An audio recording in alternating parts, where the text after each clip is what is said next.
कुलदेव के गुरुदेव, ઈષ્ટદેવ કુળદેવ કે ગુરુદેવ, જ્યાં તમારી લગ્ન લાગી હોય એમાં એકલા નહીં પરિવાર સહિત જોડજો. જવાનિયાઓ તમારા ગેરમાર્ગે નહીં જાય એની જવાબદારી અમે લઈએ છીએ. એનું આ પ્રમાણ છે. આહો બાપ, સત્સંગ તો અનંત છે, સત્સંગનો કોઈ અંત નથી. જમણવારનો પણ સમય છે. રામદેવજી મહારાજની જ્યોત પાઠનો પણ ભજનનો રાત્રે સમય હશે. 7 સવા 7 થવા આવ્યા છે. આજે ચેતનભાઈને ફરીથી એકવાર એમના પિતાશ્રીના વિદાય પછી આજે પુષ્પાંજલિ, ભાવાંજલિ, શ્રદ્ધાંજલિ સમર્પિત કરવા માટે આપ સૌને આપણે બધા ભેગા થયા છે. ત્યારે બધાને એ ચોક્કસ કહીશ કે ખાલી અઠવાડિયું 5 માળા કરજો, કા 3 દિવસ ઉપવાસ કરજો, કા બીજ 11 પૂનમનું વ્રત કરજો અને એનો સંકલ્પ કરીને કરજો કે ભાઈ અમારા ચેતનભાઈના પપ્પાના નિમિત્તે એને સમર્પિત કરીએ છીએ. તમારી 11 કે બીજ કે પૂનમ હશે ને એ તમે સમર્પિત કરશો ને તો એ જીવને તૃપ્તિ મળશે. અહીંયા પૈસા વાલા નથી, ત્યાં શ્રદ્ધા અને વિશ્વાસ વાલો છે. એવા ભાવનાઓ સમર્પિત કરજો. શ્રી નકલંગ ગુરુધામ પીપળી ધામની જગ્યા, સવારામ બાપાની ગાદી. પીપળી અને હળવદ બંને એક જ સંસ્થા છે. હળવદના ચેતનભાઈ પણ બાળકો છે, આપ પણ બધા બાળકો છો. દર સુદ બીજના ત્યાં ભજન સંધ્યા હોય છે. આડા ટાઈમે પણ દરવાજા ખુલ્લા છે. રામદેવપીર બાપાનું વિશ્વનું સજોડે મોટું મંદિર એટલે શ્રી નકલંગ ગુરુધામમાં આવેલું છે. માં હિંગળાજ સિદ્ધ શક્તિપીઠ પાકિસ્તાનથી ચેતના આવી ત્યાં બિરાજે છે. ત્યાં ગૌશાળા, અશ્વશાળા, ધર્મશાળા, ભોજનશાળા અને ગુરુકુલ જેવા અનેક સેવાકીય પ્રવૃત્તિ ચાલે છે.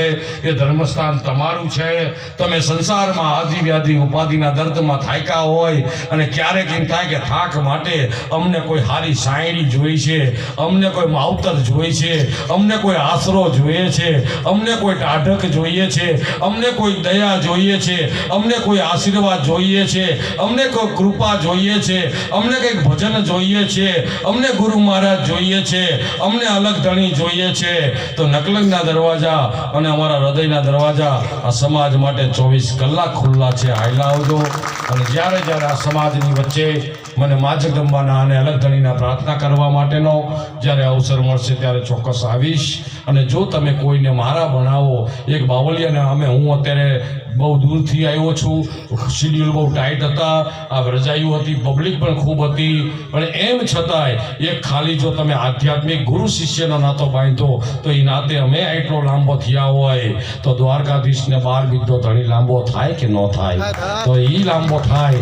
અને આજ રાત્રે રામો ધણી અહીં આવે અને એવા ઘોડા ખેલવે, એવા ઘોડા ખેલવે કે આજ આખી રાત જાગરણ કરી અને ઘરે જઈને હુવો ને તો એ રામદેવપીરના ઘોડાની ધડબડાટી બોલતી હોય એવો તમને બધાને આનંદ ને તૃપ્તિ થાય.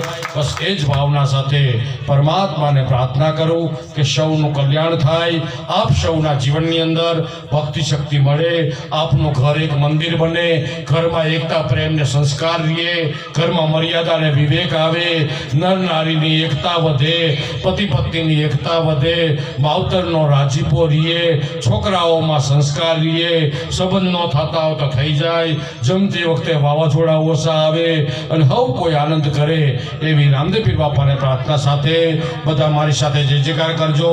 રામદેવજી મહારાજ કી જે બરોબર ન બોલાય તો બધા બેઠા હો. સદગુરુદેવ કી જય, સર્વ સંતન કી જય, સનાતન ધર્મ કી જય, સવારામ બાપા કી જય, બલિદાસ મહારાજ કી જય, વાસુદેવ મહારાજ કી જય, નકલંગ ગુરુધામ કી જય, હરાભૌમ કી જય, કુળદેવી માત કી જય, सर्वशक्ति मात की जय, अपने अपने मात पिता की जय, नमः पार्वती पते हर हर महादेव. जय हो. જેને દર્શન કરવા હોય 1 લાખ સજોડે વારા ફરતી આવીને કરી જશો.